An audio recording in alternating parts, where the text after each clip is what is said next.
So let's have an example on marginal costing and absorption costing. An example.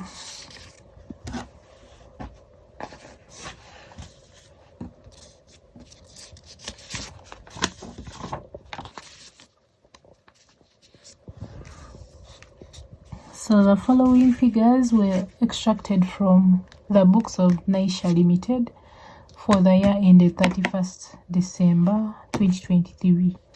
We have the sales, the in USD, sales, direct materials, direct labor, like this. Overhead, selling cost, distribution cost, administration cost, units sold, units manufactured. Then the saying 40% of selling, distribution and administration costs are fixed.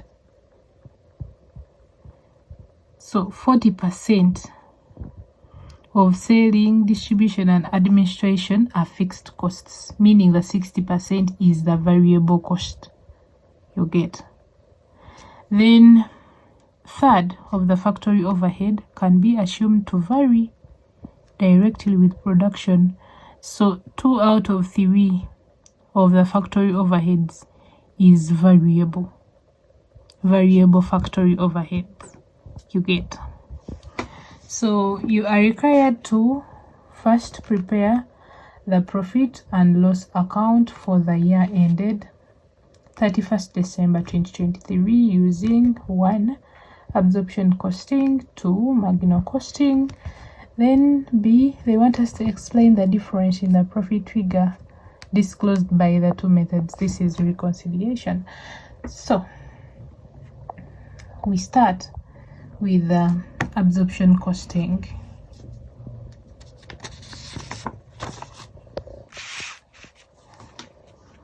So statement, Naisha Limited.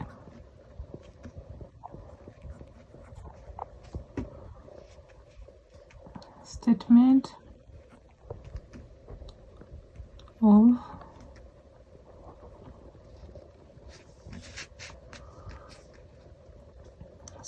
of profit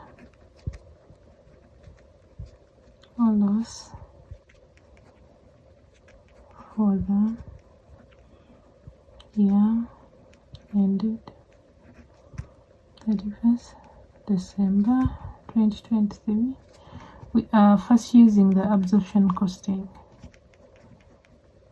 You include it there. Absorption costing method.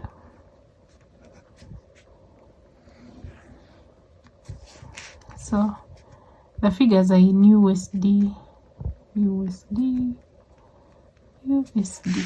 So according to the formatting, we start with sales.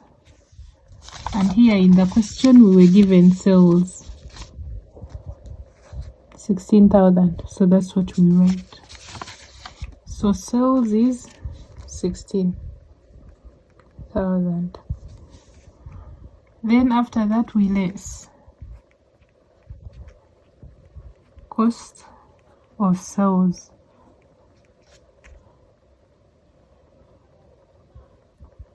Cost of sales, we start with opening stock.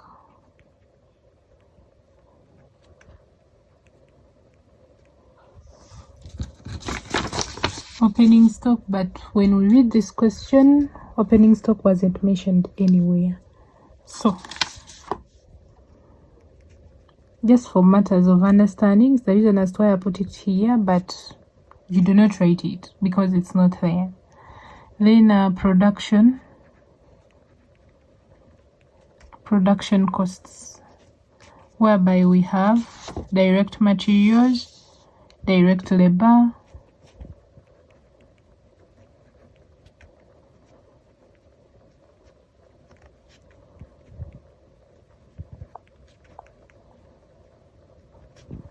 and factory overheads.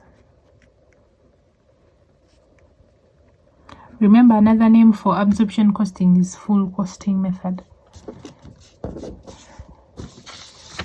So direct materials, direct labor, factory overhead. We write them the way they are there. 4,000, 3,000, 3,000. So 4,000, 3,000, 3,000, 3,000, and the total here is 10,000. Then after that we less.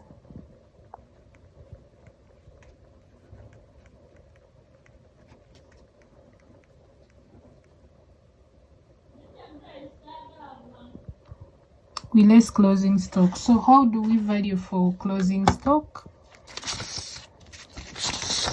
So let's use a separate sheet.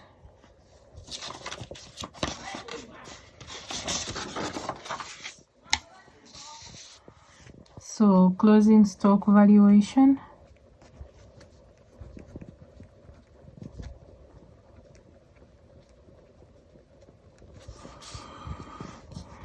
Closing stock valuation, we refer to our question. They told us these were units that were sold and these were the units that were manufactured. Meaning if they manufactured 2,500 and they sold this, meaning the difference between the two is the closing stock. So it will be 2,000 minus this. You get, sorry, 2,500 minus 2,000, the difference is 500 units. So that is the closing stock. So our closing stock is going to be 500. So we divide by the total units that were manufactured. Then times this 10,000, the production cost. So times 10,000. So we multiply 500 divided by 2, 500 times 10,000.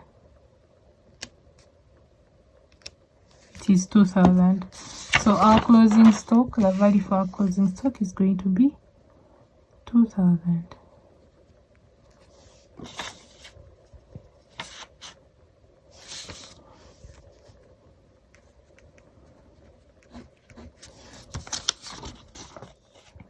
It is 2,000. So this minus this, remember we are lessing closing stock. What we get is the cost of sales. Cost of sales, this minus this, it is 8,000. So 8,000.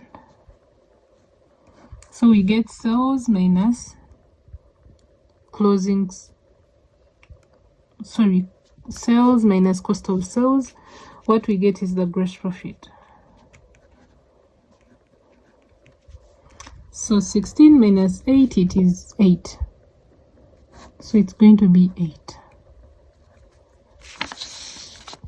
Then we less the non-factory overheads.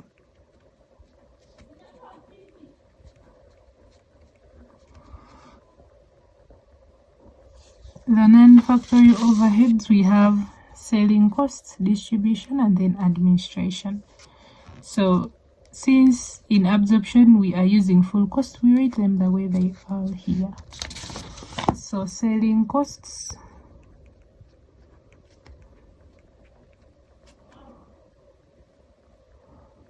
it is 2,000. Distribution costs is 1,000. Administration costs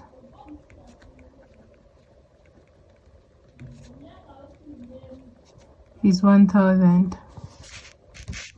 And the total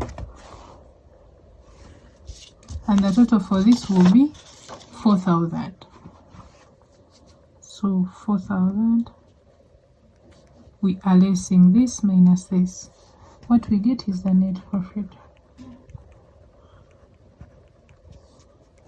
And the net profit is 4,000. So that is the statement of profit or loss when it comes to the absorption costing method. That is how it is. Then we go to the marginal costing method.